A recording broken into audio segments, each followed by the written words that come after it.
I'm Amy Dain. Thank you for joining me on the Zoom. And thank you to Boston Indicators and the Boston Foundation for supporting this research and for the opportunity to present. And Luke Schuster and Ted Landsmark, I've greatly appreciated your guidance and inspiration. Today, I'm going to look at the history of zoning in Boston suburbs to shed light on the question of whether zoning has been written with the intent to exclude by race and class. As background, I conducted 2 large-scale zoning studies in Greater Boston, published in 2005 and 2019. Massachusetts has 351 cities and towns. My first study looked at 187 of them, all of the municipalities within 50 miles of Boston. My second study looked at 100 cities and towns in the Metro Boston region. In those studies, I found that local zoning laws significantly ban or restrict lower cost types of housing across many jurisdictions. Many experts in urban planning and urban economics have shown that restrictive zoning has the effect of segregating metropolitan areas by race and class. The restrictive zoning has a name, exclusionary zoning. When towns zone out diverse housing, they zone out diverse people. Reporters would ask me, why do municipalities do this? Why do they so tightly restrict development of apartments in particular? And honestly, I would stumble through my answers. One great source on the question of why is William Fischel. He wrote this really cogently argued account, The Home Voter Hypothesis, in 2001, and he argued it's all about property values. People invest their life savings in property, and they can't insure the investment against drops in property values. So they turn to zoning as insurance against change. Fischel's also written a lot about social class elitism driving zoning's adoption. Then in 2017, Richard Rothstein came out with a book, The Color of Law, where he argues that zoning in the United States has been used on purpose to segregate by race, even if that purpose has not been explicitly stated. Rothstein's thesis is that the government in the United States, so federal, state, and local, purposely imposed racial segregation across many decades of the 20th century. One of the public policies used to segregate on purpose, he argued, was zoning. His account of zoning's initial spread emphasized that it was a tool of segregationists and that across decades, racism in particular has arranged zoning's patterns. Rothstein agreed with Fischel that class bias, distinct from racism, was a primary motivator of zoning, but he put more emphasis on the role of racism in zoning's story than Fischel did. And meanwhile, there have always been lots of people who express all sorts of concerns at zoning hearings that aren't directly about race or class. Some people argue that restrictions are about traffic, parking, aesthetics, flooding, water quality, privacy, shadows, and infrastructure capacity, among other issues, and really not about race and class. I think that most people would acknowledge that these concerns listed here are real. But are they the main reason that zoning is specifically exclusionary? And thus the big picture question has been framed for us. Why do municipalities adopt zoning that is exclusionary and that causes segregation by race and class? Is the exclusion a side effect, but not the intent of zoning? Or is exclusionary zoning fueled primarily by social class elitism? Or, as in Rothstein's account, by both social class elitism and racism? I set out to see what the answers were for Boston suburbs as a case study. My research approach was to look back at municipal master plans and zoning reports, which are official statements of municipal policy, to see what they had to say on the matter. I would also review state reports and Boston Globe articles about zoning adoption. The research stretched back to the 1920s. In my 2005 and 2019 studies, I had read local plans reaching back to the 1990s. So for this report, I reviewed the information that I'd saved in databases. Then I went up to the state library at the State House. They have a stash of 13 volumes of local growth policy statements written by more than 320 municipalities in 1976. The State Library also has archived plans from the 1950s and 1960s. I also visited some local libraries and did digital research. In the report, I cover 4 eras of zoning history. In today's presentation, I'm going to focus on the post-war era, the 40s, 50s, and 60s, mid-century, and the big down zone of the 1970s. First, in the mid-century plans, I found class zoning designed to recruit and retain wealthy people and to discourage lower income, lower wealth people from moving in. The plans acknowledged the class hierarchy of municipalities and made recommendations to raise municipal positions within the hierarchy. So as an example, Wayland's 1962 plan says, as population pressure is heightened, the planning board and town meeting have reappraised Wayland's position within the western section of the metropolitan area and have increased lot area and frontage requirements for residential districts and maintained the single family residence requirement. So here we see the connection between zone density restrictions, apartment bans, and social position of the municipality.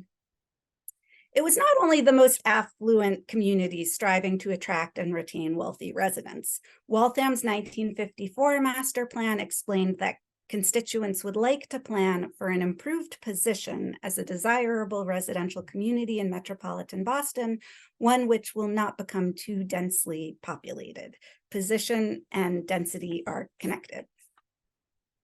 I went to Dedham's library to find its 1947 plan written by leaders in land use planning, the Shorecliffs. Dedham's 1947 plan said a 40,000 square foot minimum lot size, that's roughly an acre, was recommended as a means of keeping up property values and attracting well-to-do newcomers. So we see again, low density zoning as class zoning. It isn't just these select quotes. In mid-century, many municipalities were explicit about their use of zoning for social class positioning. Exclusion was not a side effect. We can cross that out. It was a purpose. Class zoning overlaps somewhat with a concept called fiscal zoning. What is fiscal zoning? If you zone for large lots, you get more expensive housing, which increases your tax receipts per house. Fiscal zoning is zoning for the sake of municipal budgets. It's about paying for things like schools and infrastructure. Why zone for large lots? Many public officials and plans have argued it's primarily about fiscal responsibility. The goal of class zoning is social status, position on the social hierarchy of municipalities. The goal of fiscal zoning is high tax revenues relative to expenditures. As an example, in the 1950s, Canton gained small lot subdivisions in Cedar Crest Highland neighborhood. The town collected approximately $300 in taxes per new home in the 1950s, and the cost of educating one child was approximately $423. This was presented at town meeting in the 50s, and Canton rezoned for 1 acre minimum lot sizes. The large lot zoning looks like class zoning and fiscal zoning. The two can be sides of the same thing. They're often presented as the same thing. But this story has a plot twist. In the mid-century era, multifamily housing was generally seen as a fiscal positive because few school-age children lived in apartments. Owners of multifamily buildings paid more in taxes than residents needed in services. So in the mid-century debate about whether to zone for apartments, it went like this. On the pro side, there was a need for the housing, and apartments were a fiscal benefit.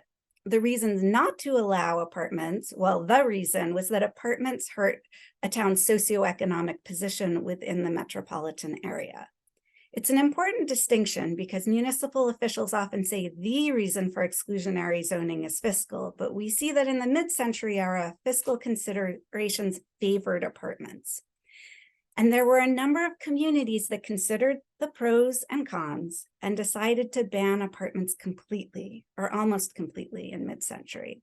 Weston, Carlisle, Dover, Duxbury, Wenham, and other municipalities made up an executive belt of estate zoning. They figured they could forego the fiscal benefits of apartments for the sake of status. But in the mid-century period, in part for fiscal reasons, in large part for fiscal reasons, more communities allowed apartments than banned them. Many suburbs of Boston permitted hundreds or thousands of apartments. You know these mid-century apartments, you've seen them around. I lived in this one in the 1990s. It was permitted in the 1960s, before the big down zone. In the early 1970s, especially 1972, 73, 74, most municipalities that had allowed apartments voted to ban them. This was a remarkable level of action requiring 2/3 supermajority vote. In some places, zoning for apartments was removed completely. In others, moratoriums were passed. In some, the requirements were tightened to only allow low-density apartments. And in some, the zoning had already been revised in mid-century period to require discretionary approval. And in the period of the big down zone, discretionary approval processes became dead ends. The question is why? Why did the whole region down zone at once? There are lots of factors. First of all, the environmental movement was gaining momentum, and development has impacts on water, air, and habitats. The anti-highway movement was gaining momentum and opposing growth and traffic. Also, communities had been suffering growth pains from 2 decades of hypersonic growth. Acton built 7 schools in 15 years. It was a lot. Communities were ready to slow down. So we've got concerns about the environment, traffic, and growth pains. But if this were primarily about the environment, they could have allowed apartments just away from rivers and wetlands. They could allow apartments in walkable hubs. If it were mostly about traffic, they could have promoted public transportation and zoned for apartments by train stations. And for sure, some of the down zone was a reaction to growth pains. But apartments had been seen as a fiscal positive, and there was an understanding that compact development is more efficient for infrastructure than sprawl.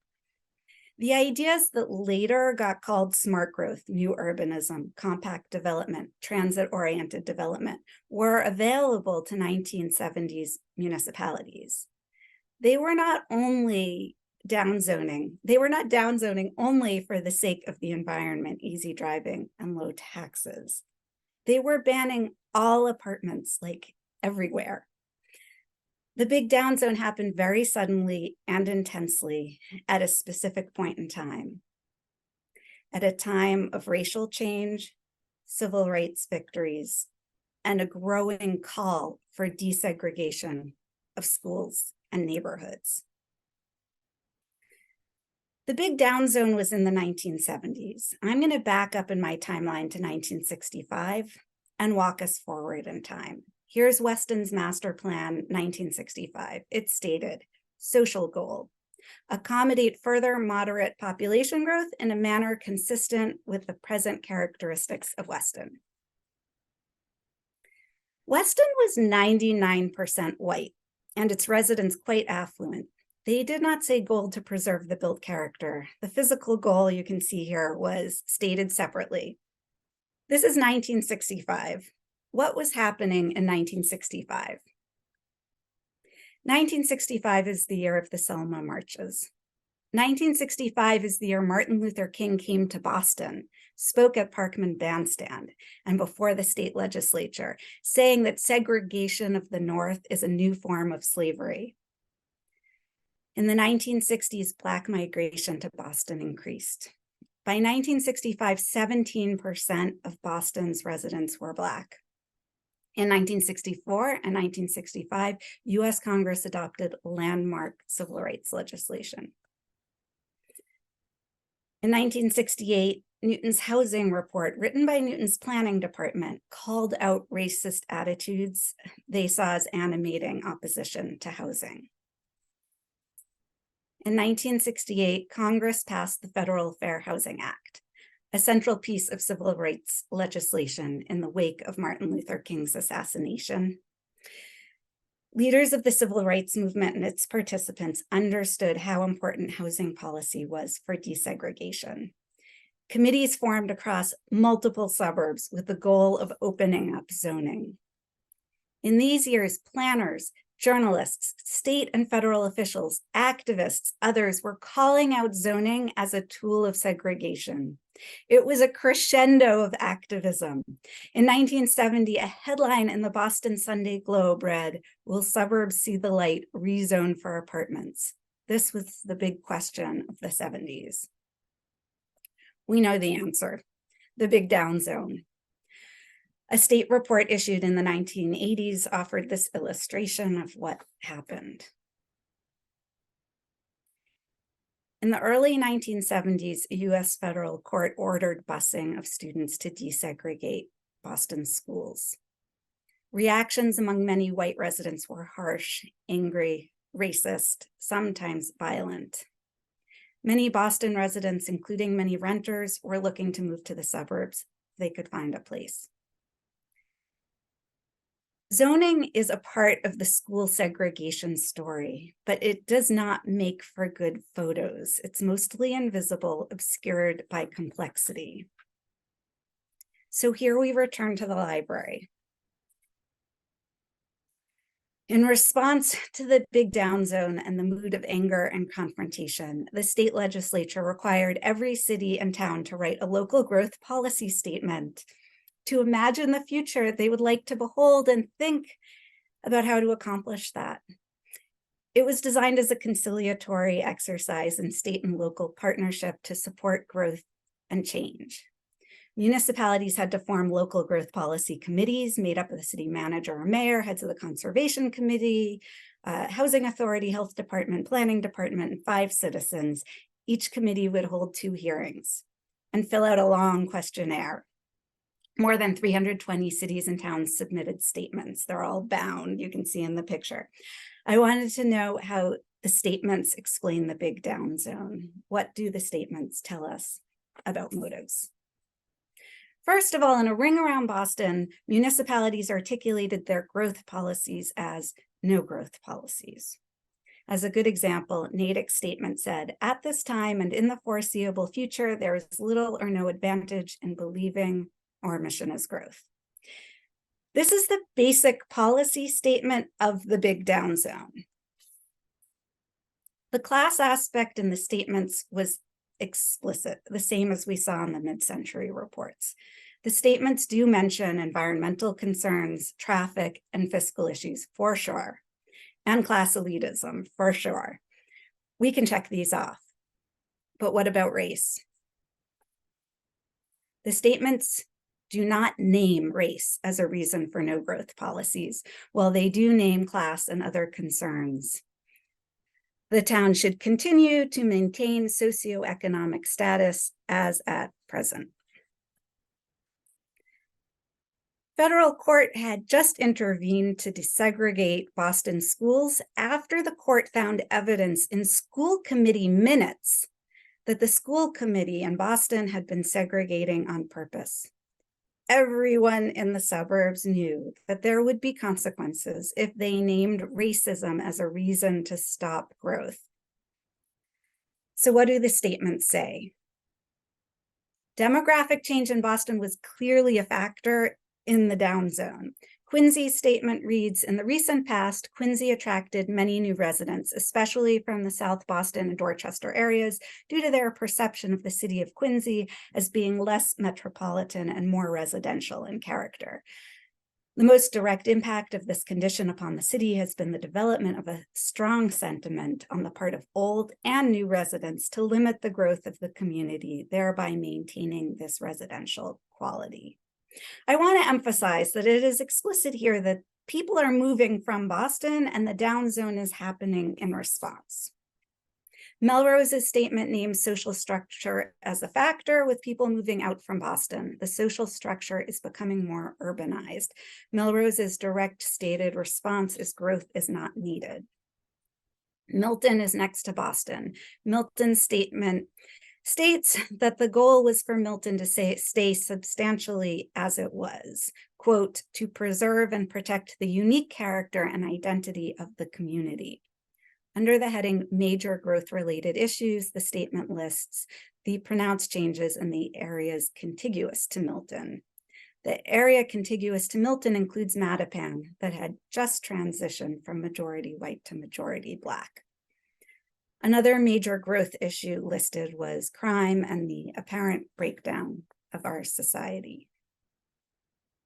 Dedham's statement tells us again what we've heard. Dedham is variously beset by myriad regional problems common to all towns similarly contiguous to the city of Boston, subject to echoes of every new or old happening or development within the city. Belmont's goal was to maintain its status, and it saw itself as unique in resisting apartments while being so close to Boston, only 9 miles away.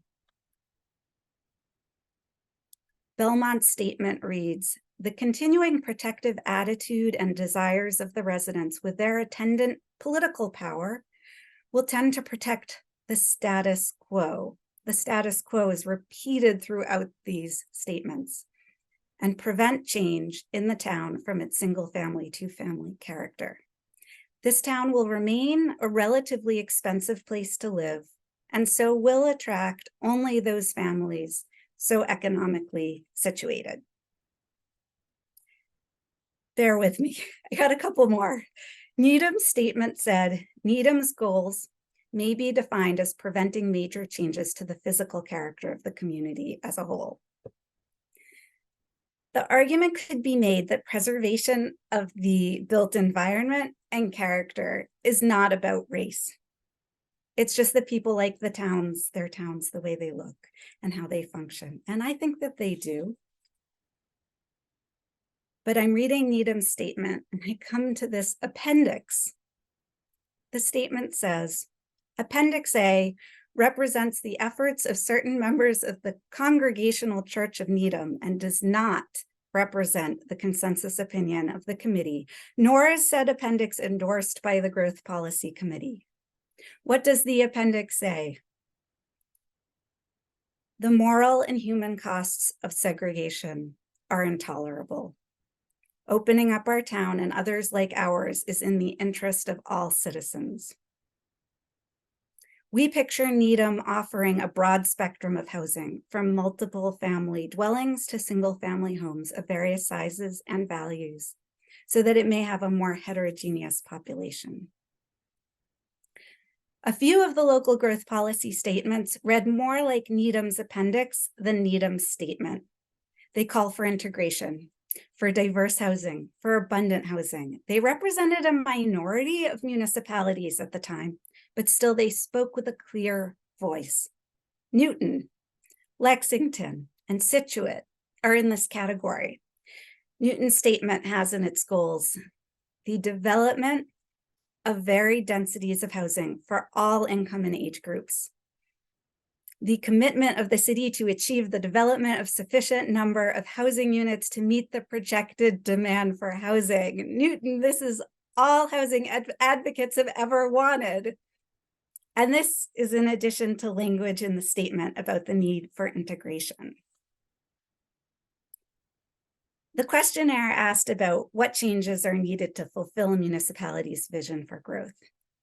And Scituate's statement said, changes in attitudes of many townspeople would be necessary before the desired future could be achieved. As an example, many townspeople have in the past voted against most proposals to permit apartments. And this is what we see in Newton and Lexington too. The votes were not there for diverse housing, even when the statements supported it. Context is important here. It's the 1970s. Many Black people in the 1960s and 70s moved to Boston for opportunity. Most of them were in the rental market for housing. Many were looking for apartments. The region's racial characteristics were changing. Urban areas were diversifying. Most suburbs were 99% white. There were loud, clear, organized calls for desegregation, for diverse housing, for diverse people across the suburbs. In this context, Suburbs mobilized tools of public policy, of public laws, for the preservation of the status quo, which was highly segregated.